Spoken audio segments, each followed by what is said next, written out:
Hello, everybody, and welcome back to TarHeelIllustrated.com. Or, of course, if you're watching on our fast-growing YouTube channel, that is Tar Heel Illustrated. I'm THI staff writer Jacob Turner, and joining me, as he always does, our very own publisher, Andrew Jones. And, AJ, we're here for the UNC Pittsburgh edition of the preview podcast, with Carolina getting set to take on the Pittsburgh Panthers, 7:30 p.m. kickoff on Thursday night.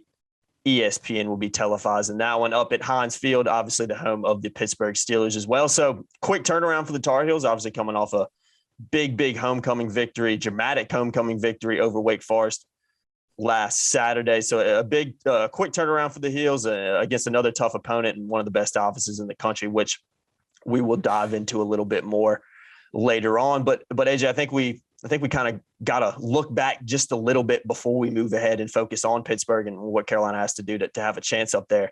Like I mentioned, with the win over Wake Forest, dramatic win, high-scoring game. We saw Carolina's offense look really good for the most part, and the defense look, not very good to say the least, which has been a theme for this season. And something that's an understatement. My friend. I tried to be a little bit nice with that one and not go too hard. You're trying to be diplomatic, but it's hard to be diplomatic with this defense. But go ahead, that's all right. That's the word I'm looking for. That was a great word. Diplomatic is what I'm trying to be. But and that's a theme it seems like we've kind of talked about for most of the season, really. I mean, it barring a couple games in which the defense has played well at Virginia Tech, Duke, but it just kind of seems like the same old. And I said it after the Wake Forest game that if Carolina just had an average defense, they don't need to be great. They don't need to be exceptional. They were just average. I think we're having a completely different conversation about this football team and this football program in terms of where they're at this season. I still don't think they're top 10 team in the country regardless, but just an average defense, I think we'd be having a lot different of a discussion. So, AJ, let's hit on where's the program at now? Where's the team at now, coming off a big win at Wake Forest, going into the rest of the season and preparing for a very good opponent in Pittsburgh this Thursday? Well, it's important to talk about the last game leading into this one, because I do think games are connected. I think they're separate chapters in a full story, but I think they're connected, especially when the defense is progressively getting worse. And but to their credit, they came up with they've been really bad against Miami and Wake Forest, but they came up with plays late. I wrote a column after the game Saturday about the team's resolve, and they have that. The coaches haven't lost these kids. They still fight. They've got a lot of the good energy. They've got a lot of the positivity that you need to have a successful program, and that is very sustainable. And that they still have it, having gone through traveled a path this season that nobody expected. Certainly they didn't expect it. No. And they still have that. And they've come out here in November fighting, punching, scrapping. So credit a defense that just stinks throughout the course of a game. They're getting shredded, but they make big plays. So there are some intangibles that go there that not everybody has. This team has it, which is why going up to Pittsburgh, they have a puncher's chance of winning that game and making their last couple of weeks of the season very, very interesting, given the way the ACC Coastal standings are. But in looking at Wake Forest, Jacob, Wake's a great offense, and they got another great offense they're going up against this week, and they haven't stopped great offenses. They haven't stopped bad offenses other than a couple of teams. I think if Carolina's defense was consistently average, they'd be 8-1 right now. I agree. They would have lost the opener, because the opener was totally on the offense. And the offense wasn't very good against Georgia Tech. But gosh, if Sam doesn't fumble the ball and the defense is average, they win that game 16-6 or something like that. That's a good point. Or one of those 1984 mud classics or something, which I would have appreciated, by the way, especially after watching all this pinball crap the last couple of weeks, video game numbers. Exhausting. But they aren't that. And I think lost in this conversation, and I've been exploring it pretty deep here the last couple of days, the offense has really gotten very good. They have – Phil Longo made some tweaks in the open week and the bye week, and he has managed to get this offense to a point where it's comparable to last year. It may have different parts moving forward, but the bottom line is it's moving forward. Sam is putting together an incredible season. He struggled early, but he's figured some things out. We talked to Phil Longo on Monday, and he said Sam's making better decisions. I think those decisions are when under duress. What did he do in the last play against Virginia Tech when under duress? He made a bad decision. Yeah, bad decision. Has he made those kinds of decisions the last several games? No. I think he's a little more discerning when he takes off and runs. I think they utilize the called run more, the RPO run. He's doing a better job with that. There aren't as many scrambles. He's still getting sacked, but not at the alarming rate he was. The running between the tackles, the conventional stuff, is not even an issue anymore. And oh, by the way, Antoine Green has as many receptions in the last 2 games as he had in the first 7. Yep. He's got a TD. He's got 83 yards receiving in each of the last 2 games and a touchdown. Mm-hmm. He had 1 touchdown in the first 7 games. Justin Olsen getting involved. They're using the tight ends, variety of tight ends. Mm-hmm. They're moving the ball around. And Sam, as a result, remember we did a podcast like a month ago about Sam's not completing passes 20 yards downfield or more. Well, he is now.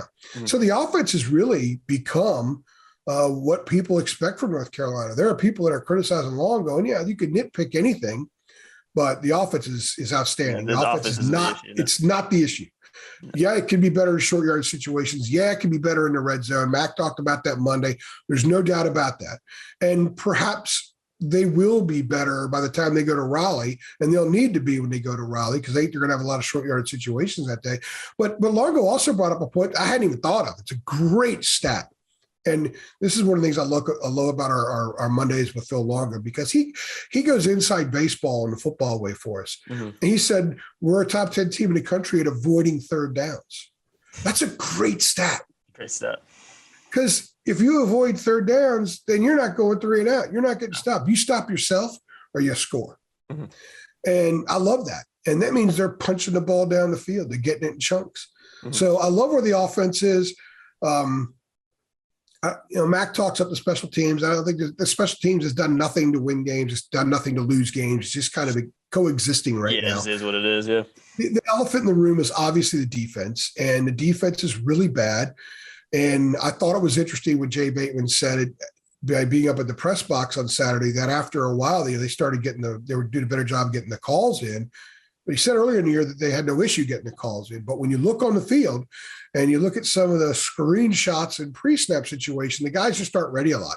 Mm-hmm. And that's a major problem. That if they're not ready and they're not communicating, then the play's not going to work. It blows up. And Mac mentioned that they're giving up 3rd and longs and 2nd and 20 on a run play and that kind of stuff because they're not set. They're not set enough. They've got a lot of issues on defense that have to be fixed. And I don't think it's entirely personnel, but part of it is personnel because there's a lot of young guys out there. And this cross-training, which is a wonderful thing in the spring, when you're moving guys around a lot once the season starts, in football, you want to be an expert at one spot and not pretty good at a lot. Yeah, because the objective is to stop all these high octane, no huddle offenses that are chucking it all over the place and using all the field. So you got to be really good at what you do instead of being pretty good at 3 things. If you're pretty good at 3 things, then you're not really good at all in any way. So I think that's there's a lot of things to pick out with the defense for sure, but you got to credit them for making those plays, Jacob. And I think that is we start to figure out what this team is all about. They are improving. The offense is getting better. Sam is a grinder. Jeremiah Gimmel's a grinder. And they made a play Saturday without Gimmel on the field. Yeah. So you got to find things to build on. You got to find your positives. And there are some positives for them to build on. And it leads into an enormous challenge Thursday night at Pittsburgh against maybe the best team they played all year long. We kind of been saying that for a while here the last few weeks, but goodness, this is a team that I think maybe does more things well, more than anybody they've played this year so far. No, most definitely, and that's a perfect segue into. I want to dive into Pitt's offense because I think that's really where it starts for the Panthers. Number 3 total offense in the country. It's pretty interesting that the ACC has four offenses, I should say, in the top 10 in the country in total offense, including Carolina. Great quarterbacks. Yeah, great quarterbacks in this league. Really good quarterbacks in this league, and some of the best in the country, no doubt. I guess I should do this for Brennan Armstrong, right? Yeah, exactly. Left-handed. But yeah, Pittsburgh averaging 541.1 yards per game. In comparison, UNC says at number 9 in total offense in the country with 489.8. So you're still talking about over a 50-yard difference between the two teams in terms of what they – and I know we talked about a little off camera. I know it's a little bit more skewed towards Pitt because they have played some opponents in there that aren't great and that they've been able to really rack up. But still, I mean, the consistency's there, and they've obviously put up some points on some good ACC teams as well. It's not like they're playing a bunch of nobodies every week. And, when you look at Pitt's offense, it starts with Kenny Pickett, one of the best quarterbacks in the country, throwing for 3,171 yards this season, 68.7% completion percentage, 29 touchdowns, only 3 interceptions. I mean, what else do you need to say about him? He's been fantastic for this Pittsburgh team this season and is definitely one of the best quarterbacks in the country, no doubt about it. At the running back position, and bear with me real quick because when I was putting my notes together for this Pittsburgh team, man, there are some names in here that I'm going to butcher. I did some research trying to figure it out, but this is in terms of the preview pods we've done this year, this team has the toughest names bar none. So you guys bear with me. And if I butcher any of them, that's my fault. I just had to go out and throw that feeler out there. But at the running back position, you got Israel Abikonda, 94 attempts, 498 yards on the season, 5 touchdowns, 5.3 yards per carry. You also got another running back that's getting a lot of touches as well with Rodney Hammond Jr., 60 attempts, 338 yards. But looking at the wide receiver position, you got Jordan Addison, second best receiver in the ACC behind Josh Downs, funny enough, 54 catches, 986 yards, 11 touchdowns. Even more impressive, though, 18.3 yards per catch. So just a big play wide receiver. He's a big time player. Really good. And I'm looking forward to seeing, I'm assuming it's going to be a guy like Storm Duck based on what we saw against Wake Forest. It seemed like Storm was guarding Wake Forest's best receiver. I'm assuming we're going to see Duck on him, maybe Grimes a little bit as well. Really interested to see that matchup. And I know during the press conferences on Monday, that was a question. I think Storm Duck got asked about Addison a couple times, if I remember correctly, and had some nice things to say about him. So this is an offense that it's just a big playability. They're consistent. They put up points on everybody it seems like they come up against. And one more thing, too, that I think is interesting, there are some injuries on this team. I actually read an article a couple of days ago just looking into Pitt, and they have suffered a couple of injuries on the offense and defensive side of the ball, and some of them came against Duke in which guys didn't return. Right tackle Gabe Hoyt had an ankle injury versus Duke last week and did not return to that game. And even more interesting, they had 3 wide receivers that didn't play at all against Duke. Not sure exactly if their status has been announced yet going into the Carolina game, but with that quick turnaround, it could be something that could work out in Carolina's favor in terms of some important guys being missing for the Panthers. But AJ, looking at this offense, man, I'll ask you the question like I do every week. What does Carolina have to do on the defensive end to, like I said, against Wake Forest? You're not really going to stop this offense, but slow them down enough to where you hope Carolina can score enough points to, I think we'll see a similar scoreline if Carolina does win this game. I think it's going to be a shootout, and Carolina's going to have to outscore this Pitt offense based on what we've seen from Carolina's defense this season. Anybody that's been watching our videos on a regular basis, they know back in August I was talking up Kenny Pickett and Pitt. I thought that this was the team to keep an eye on. This is the team that's not getting any love, and this is the club that could win this division. Definitely. And now I think they're going to have to win the entire ACC championship. Statistically, they've played their FCS game, and they played New Hampshire. I mean, shouldn't be allowed, honestly. Yeah. I'm not dogging New Hampshire. I just don't think Power 5 teams should play FCS. I get why they do. Carolina hasn't played its FCS game, so some of the statistics, they won 77-7 over New Hampshire. They also got UMass, which is the worst FBS team since the creation of the sport. Yeah, them in UConn, yeah. Yeah, I mean they lost at home to Rhode Island last week, and they went and fired Walt Bell the next day. So UMass is a mess. New Hampshire has no business playing that game. So they have loaded up on some of that, but they did get a win at Tennessee. Put 41 up on Tennessee. I did see some of that game. They put 52 up against Georgia Tech. Carolina struggled against Georgia Tech. They won 28-7 at Virginia Tech. We know what Carolina did there. They beat Clemson, put 27 up on Clemson's extremely good defense, one of the best defenses in the country. And they put 54 up on Duke, again, on the road, and Carolina put 38 on Duke. So I think Pitt has shown itself that you could argue Pitt's the best team in the ACC. We kind of have a different team every week, it seems like. But Pitt also has a home loss to Western Michigan, in which they gave up 44 points. They have a home loss to Miami. They gave up, 38 points to Miami. That a hiccup there. I hope I don't start hiccup up here. Pitt has a lot of flaws, but there are a lot of things I like about this team, and it begins with Kenny Pickett. And he is a dude at quarterback. Yeah, he's a guy that Sam Howell was asked about Pickett. It seems like Sam's been asked these questions about quarterback battles here lately, and he loves to study other quarterbacks. And, one of the first things out of his mouth was just what a battler Kenny Pickett is. Yeah. Sam's that too. Pickett's a battler. He's an older guy. He knows the offense as well as you could possibly know it. He's a professional quarterback playing in college is what he is. He's an NFL guy. And he could be an NFL first-round guy. In fact, a couple of weeks ago, before they lost to Miami, he was getting a lot of national attention about climbing into the Heisman race. Yeah. I think that says something about the Heisman race being just crazy, just as crazy as the national landscape is for teams outside of Georgia. And I don't think he's completely out of it yet, given the way things have gone around the country, and he's still got some opportunities. But I love the way he plays. I love the fact that he is so in control out there.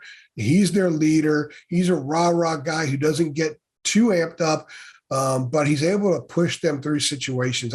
I love watching him play, man. It's the kind of dude I just love to watch play. He would be one of those baseball players that's all dirty by the sixth inning. If he played basketball, he'd be the guy that set the best screen and fights to a screen better than anybody on the team. Oh, by the way, he happens to be a highly skilled quarterback too and a wonderful athlete. So I like guys like that. But Jacob, they do a lot of things well on offense. Here's the stat, and I think I asked Mac about this Monday. They're number 2 in the nation in explosive plays. And they're number 1 in the nation in accumulating first downs. That means that they can get at you a number of different ways. Yeah. They're not a one-trick pony. They go deep. They get big chunks. They use the middle of the field with a lot of success, and they keep those chains moving. They demoralize a defense by moving the chains. They demoralize a defense by big strikes. And that, to me, is what makes them such an outstanding offense and a terrible challenge for this defense, because this defense, if Notre Dame could move in big chunks and move the chains with their deficiencies on offense, what's Pittsburgh going to do? Yeah, that's a good point. Do you think it's a bigger challenge than Wake Forest, or is it just very, very similar? Yeah, and to date, up to that point, Wake was the toughest game in offense for the defense because it was the best offense they have played. And after our podcast the other day, I said, Wake's probably the best offense they'll play all year. And I started looking deeper into Pitt, and I watched a little bit more film on Pitt. I'm like, Pitt's tougher than Wake. And I think Wake's fantastic. I have all the respect in the world for what Wake does. And Wake does some things that are difficult from a scheme standpoint, from that delayed RPO stuff. Pitt just runs at you and plays football, and they move the ball. So I think they're more physical. I think they're tougher. I think their quarterback is better. And this game's on the road Thursday night. It's actually not going to be super, super cold. I think kickoff temperature is going to be around 48. It's not bad. So that's actually not bad. They went up there a couple of years ago, and it was like 37. I was shooting photos of a lot of Carolina players in warmups. They had their shirts off, trying to be tough guys. I think I remember that. If you're going to do that, don't lose in overtime, right? Yeah. You got to win that one. I'm sure they'll do that Thursday night. That's fun. They're college kids. They're having a good time. They're kind of show their machismo. That's fine. But I do think it's going to be a very challenging game for this team on both sides of the ball, because Pitt's defense doesn't get talked about much, but there's some very, very solid things to like about what the Panthers do on that side of the ball. And Carolina's going to have to deal with it on Thursday night. Yeah, most definitely. And let's talk about that Pittsburgh defense, like you mentioned. Pittsburgh's sitting at number 35 total defense in the country. So not bad average, like to put it. 345, allowing 345 yards per game. In comparison, UNC is currently sitting at number 97, allowing 420.9 yards per game. So you're talking about a little over 70-yard difference between the two. And, that's why their rankings are so much different. I'm looking at some individual players. You got Servassier Dennis leads the team in tackles with 51, linebacker for the Panthers. And even more interesting, Pittsburgh's actually got 4 players with 40 or more tackles on the season. So they got a bunch of guys that, get after and can make plays on the defensive side of the ball. Leading them in sacks with 6.5 on the season is Habakkuk Baldonado, actually fourth in the ACC in sacks, like I said, with 6.5 on the year. Hitting on a couple injuries, though. I mentioned injuries on the offense. I want to talk about these two guys as well. Starting defensive tackle Keyshawn Camp got hurt against Duke and was actually pictured in a boot during the game, did not return, was on the sideline. So I think his status will be interesting to see with the quick turnaround if he's ready to go.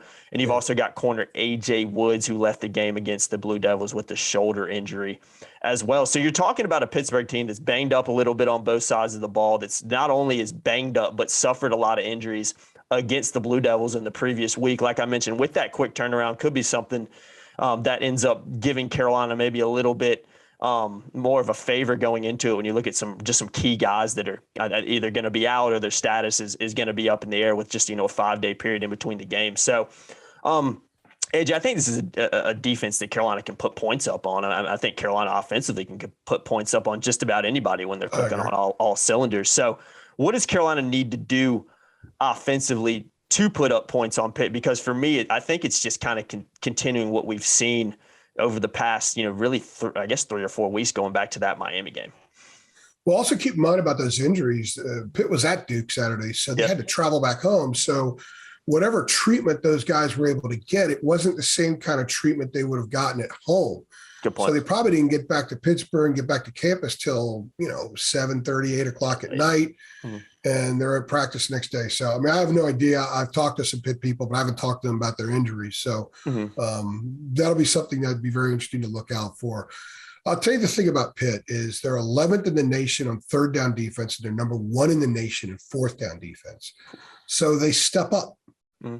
They step up and they get off the field. Then don't break and you get off the field and then hand Kenny Pickett the ball. That's a pretty good winning formula. Right? Good recipe. So they're 6-2. I just think the head scratchers. I watched the Western Michigan game back that Carolina, I believe, they had a night game that day. So that was a noon game, I think. Seems like 500 years ago. I know, especially now that we're in a football basketball overlap. It's just all one long clumped up day. Mm-hmm. But Pitt looked terrible on defense. They could not get stops. And they didn't look very good against Tennessee either, but that was week 2. Since then, throw out New Hampshire because it doesn't really count. 21 points for Georgia Tech, 7 for Virginia Tech, 17 for Clemson, 38 for a Miami team that's moved the ball pretty well with Van Dyke at quarterback, and 29 Duke. But, that game was pretty lopsided, so maybe they were giving a lot of guys snaps. You don't want to give up 29 to Duke because they're pretty bad on offense. But if you got a big lead and you're getting guys snaps, plus you're resting starter because you got to turn around and play 5 days later, I get that. So the defense, whatever was ailing it against Tennessee and against Western Michigan, it appears that they fixed a lot of that. So it's more the defense we've seen the last month or 5 weeks than it was that we saw in September. And I think that's probably what the staff is most focused on in its preparation for this game. And what do you see there? You see a team that stops the run. You see a team that gets off the field. And by the way, you see a team that registers sacks. They have 31 sacks on the season. Carolina's given up 34, which is the most by any Power 5 school. So I think that there are a lot of things that Pitt does well that plays into Carolina's weaknesses or areas that they haven't been consistently good at. On paper, this doesn't look like a great matchup for Carolina, but you go back to what I said, and we're going to get into the prediction here in a second, Jacob, but you go back to what I said earlier about they stepped up and made a play. That whole be the one thing is very real. Oh, yeah. And it shined through against Miami, and it shined through against Wake Forest. The only statistic that ultimately matters is the win-loss column. Mm-hmm. And they won 2 games in which the defense was terrible. Yep. They were horrible in the second half against Miami. They made a play and won. They were horrible all game long against Wake Forest, but they got those 3 straight stops, and Cam Kelly got the interception, the second of the day. So they made plays when they absolutely had to, and they got off the field. And ultimately, if you get a win, you embrace it. A 58-55 win in the win-loss column looks just like a 27-0 win. Exactly. A win's a win. Yeah, a win's a win at the end of the day. So I think against Pittsburgh, and I'm sorry, against Pittsburgh, they're going to have to score points, make plays on the offensive end against that defense. I think they're going to need to get some big plays because, again, the third down defense is an issue. Phil Longo's saying they were top 10 in the country at avoiding third downs. I think they're going to use the field, spread that thing around, and I think they could have some early success, but they got to deal with whatever adjustments Pitt makes. And if those corners are out, Carolina's got a much better chance of winning this game. Oh, yeah, most definitely. I think it's an interesting one for me. This is a perfect segue to get into our prediction like we do at the end of all these preview podcasts, because I'm not to pat myself on the back or anything, AJ, but I did say Carolina was going to win, beat Wake Forest. I said 45-42. Now, they did win by 3. It was higher scoring. I should have been smarter than that with these looking at those two defenses. But I have to give a little credit to myself for that. Now, as a flip side, yeah, if I'm not a pat myself, I think you and Brandon P, I think, also picked Carolina, if I'm not mistaken. That was it was luck. Let's just call it that. I have no idea why. I had gut feeling about that one. Sometimes you trust your gut. I guess that's a life lesson right there. Now going into this one, my mindset's a little different. If I'm following my gut feeling, which I'm going to stick with, see if I can get 2 weeks in a row, I don't think Carolina wins this game. I think it's tight. I think it's high scoring again. I don't think it's in the 50s like it was, but if it was, I would not be surprised at all based on looking at these two defenses. I'll go into it. I'm saying Pittsburgh 42, Carolina 38. You'll see it on my staff picks. I'm going to stick with that. The reason being is when I look at Carolina's defense, I think it is what it is at this point. They're going to allow a lot of points. I mean, like I said, if Pitt scores more than 42, I will not be shocked at all. Not even a little bit. No, they're averaging 45. Yeah. So, if Carolina can hold them under that season average, then could it happen? Yes. If I'm smart, I'd probably go 52-48. That'd probably be a little bit better of a guess based on, but I'm going to stay true to this one. I'm going to go a little bit lower. 62-58. Yeah, 72-68. But I'm saying 42-38. That could be a little bit low. And the reason I'm thinking Pittsburgh wins this game is a couple different reasons. I think Thursday night in Pittsburgh, I know the home atmosphere isn't really much of a factor for Pitt at Heinz Field and everything. We talked about it a little bit going into the Georgia Tech game, and I think you were spot on with it. Is going into that game in the Mercedes-Benz Stadium down there, you made a great point of, okay, well, Carolina, this could be a little bit trickier for Carolina because now they've got to generate their own energy instead of being able to just kind of get it from the crowd, which you can do on the road. Now, like Roy said, go into somebody's house and steal their cookies. Yeah. I think that's a little bit of a factor because of, I think Pitt's lack of atmosphere, which is a weird thing to say, could be a factor for Carolina just maybe saying something similar to what we saw against Georgia Tech when I think playing hard and playing physical and just being up for the game was a little bit of a challenge. That's not the main reason I think Carolina loses this game, though. Like I said, I think from what we've seen from this defense, it's not getting any better. If anything, it's getting a little bit worse. I know they're making plays late on to win games. For me, eventually that's got to come back and bite you because you are leaving it late. I know you're making big plays at the end of the game, but that's a slippery slope to live by, especially when you're going up against some of these best offenses in the country back-to-back weeks against Wake Forest and Pittsburgh. So I think when I look at Pittsburgh's defense, I see a defense that's better than Carolina's. And what I see ultimately happen in this game is another, shootout, could be higher than 42-38. But I just see Pittsburgh's defense making a few more plays than Carolina's defense will be able to against Kenny Pickett and company. That's why I think it's tight. That's why I think it's another high-scoring game. But yeah, I just think, for some reason going up to Pittsburgh and the quick turnaround coming off a very, very emotional game against Wake Forest with how it ended. Carolina put a lot into that game to be able to win that one. It leads me to believe that Pittsburgh's just maybe got a little bit more going for it Thursday night up there. I think they just find a way to win based on, mainly justifying that based on the defenses, because like I said, I think Carolina can score with anybody. So that's my long explanation for my prediction. What are you looking at, AJ? Well, Pitt's a better team. By the way, Pitt's averaged 55,000 in its last 2 home games. So wow, that's pretty good. I think the people, they had Miami and Clemson at home too. So I'm sure that had something to do with it, but also think that this is a very entertaining team. And I think people appreciate Kenny Pickett. They appreciate Jordan Addison. They appreciate what that club's doing. And they were starting to make some national noise before they lost at home to Miami. Yeah. But I would think it's probably be a little bit better crowd than we've seen up there in recent Thursday. You would think so. It's a 4th straight Thursday night Carolina's play. I don't know what the ACC had. Like somebody in the ACC office thinks this is a funny joke. Carolina at Pitt in either late October or early mid-November. That makes a lot of sense on a Thursday night. Every time. It does. It's ridiculous. And I'd like to go up there and see a Saturday afternoon game at Pittsburgh because it may be a better crowd and that kind of thing.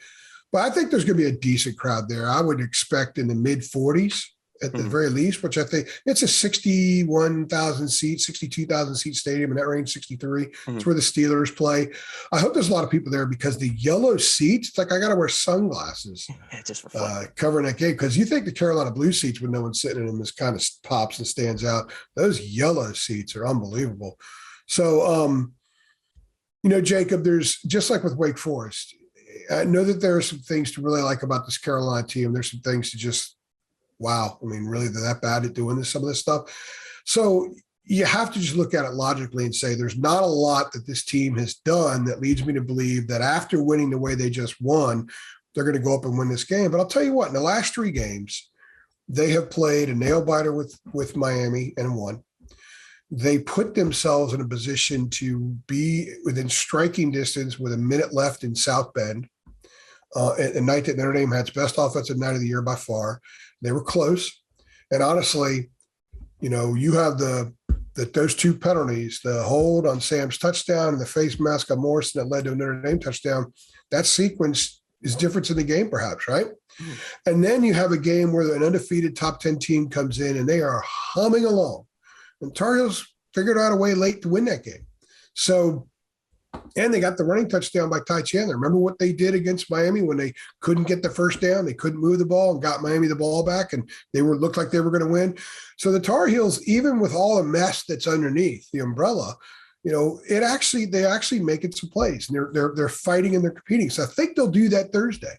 And if you have Sam Howell, and if you have a Ty Chandler who's on the verge of 1,000 yards, by the way, and looks like an NFL back now, and he didn't earlier in the year, and I don't think he ever did at Tennessee, and you have Josh Downs and some of the other emerging parts, I would give Carolina a chance to win this game. It wouldn't shock me if the Tar Heels go in there, and I'm not sure I'd even say steal it, because this is the ACC. Everybody can lose to everybody, right?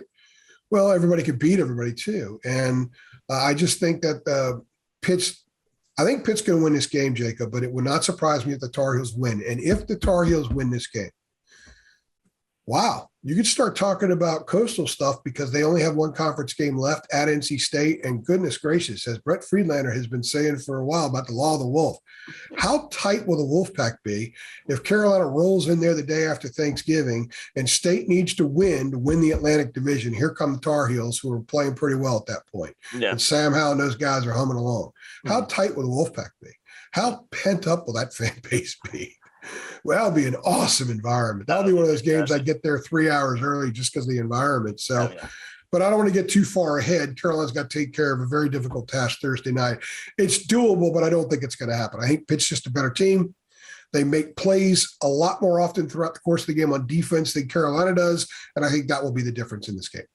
Most definitely. Yeah, I agree. I agree with everything you've said. I think, like you said, Pitt's just a little bit better of a team for me. I think they got a little bit better of a defense. And main thing for me is that you're looking at Carolina's defense and how they're winning games recently, and credit to them for doing so. It's a slippery slope to kind of operate that way. You wish Carolina would just find a way to win by a couple touchdowns and go home, but that's just not been the case. It's been late picks, late touchdowns, late turnovers, just giving them a win. So I think it comes back and haunts them a little bit. If you're a quarterback guy, if you're a quarterback guru and you love gritty quarterbacks, guys who get dirty, it's a grass field, so guys who get dirty, guys who bleed and keep playing, but guys who are also really skilled and they can drop a dime right where it needs to be dropped, you're going to be in for a treat because these 2 quarterbacks Thursday night fit that completely. I absolutely love the competitor that Sam Howell has become. I think he always was, but we're seeing a lot more of it on the field because of his toughness. He pinballs his way into end zones, and crazy. He was talking about Marquise yesterday. I asked him, I said, you and Marquise talk a lot. Do you ever talk about running the ball and toughness and gritting that thing into the end zone? Because Marquise used to do that all the time. He'd carry dudes to the end zone. Sam's doing that as well. So if you love that kind of quarterback, you got 2 of them on the field Thursday night. Yeah, I think this is a great watch. Like you said, if you like big-time quarterback, big-time offenses that can really just put up points. If you like that, you're seeing it 2 weeks in a row with Wake and Carolina, and now Carolina and Pittsburgh. You're talking about, just some elite offenses, top 10 in the country in total yards per game for a reason. So yeah, if you like really good offense, watch this one. And if Carolina doesn't wear navy blue, this could be an elite uniform game too. Exactly, could be. Oh, it could be fantastic. I love that Pitt went back to the what it used to wear, and I love the fact that it says, "Guys, this is who we are. Let's stop with the Madison Avenue crap. Those logos. Let's go back and just be Pitt." Mm-hmm. There was a while they didn't want to be called Pitt. I like that they're called Pitt again because they're Pitt. Yeah. That's who you are. Put it on your helmet. Wear the yellow. Look smooth running out of the tunnel. And if the Tar Heels are light blue, white, and light blue, right now we're recording this. They haven't done the uniform reveal, so we don't know. I guess they'll do that today because it's like what Thursday would be. I hope that they go light blue, white, or light blue, white, like they were at Notre Dame. Good uniform game. If they were navy blue, it's going to screw up the uniform game. 100%. They wear navy up there a lot. I was about to say they do tend to wear navy up there if we're looking into it like that. Yeah. It'll be interesting to see. I agree. I like that white. I like that Carolina blue. I think it pops. I want all white because I want to see how dirty Sam is at the end of the game. Like grass stains and dirt and paint from the field. And Oh, 100%. I haven't asked you this. Last thing I want to ask you. What did you think about – I heard mixed reviews. This is why I'm asking. I heard some people thought they were great. Some people absolutely hated them. I personally thought they were – I think Carolina has great – you know what I'm already going to ask you. I think don't screw with it. Don't screw with it. I agree. So you weren't a fan of the way it looked like a high school uniform or a MAC uniform or a Sun Belt Conference uniform. And I'm not disparaging those leagues, but they do things to get attention. You're North Carolina. You don't need to do anything to get attention like that. You know, I have a lot of friends who are not Carolina aficionados in any way, shape, or form. And one of the things I've heard them say for years, and I've said this before, when North Carolina is wearing its normal uniform in any of the sports, you turn on the TV, you don't have to look at the bar to see who's playing. You know who's playing right away. You know, Madison Avenue uniform designs can never buy you that. They have that. People, the kids like it. You know what? Maryland's been wearing crazy uniforms for a long time, and they're not rolling down the field kicking people's butt. They're not reeling in big time recruits. Part of it's because that crap stadium they play in. But we'll talk about that. I showed Dina that stadium a couple of years ago, and I've been to a ton of games at Bird Stadium. I grew up in the DC area. Loved Cole Fieldhouse. Just the Maryland people, that one or two that are watching, don't get all over me. But there's no need for that stuff. Yeah, just be who you are. Wear your uniform and go out there and play. I thought they were ugly. Yeah, I agree. Ugly. I heard a lot from. I heard more ugly than likes from the people I talked to and asked for. And most of the likes are probably like 14 years of age and younger. Yeah, exactly. You talk, and I don't mind a little uniform switch up. I do think Carolina has that national. Not to go on a tangent about it. I think like you said, Carolina has that national it's okay brand. To go to a tangent. Yeah, I think Carolina has that national brand. You don't really need to do it, but just for me, I don't mind a little jersey switch up. I just personally didn't like the Carolina blue, navy Carolina blue. I didn't think it looked great. Didn't think it popped. I guess the kids decided it. So if the players on the team like it, go for it. But I personally wasn't a huge fan. But at least the navy is their color scheme. Yeah. You go back and look at old photos of Choo Choo. A lot of them he's wearing a navy uniform. Yeah. Their letter jacket. We saw Cam Kelly after the game. I think it was Saturday, or last week. He's wearing his letter jacket. We didn't get him on Monday. God, these days are running together. You know, my dad played at my dad lettered 2 sports at Carolina a long time ago. And that's how, by the way, I know how Carolina fans are because I deal with his crazy Carolina fandom. But I was like, okay, now I guess I know how to report to these people. But his letter sweater that he got back in the day is navy blue.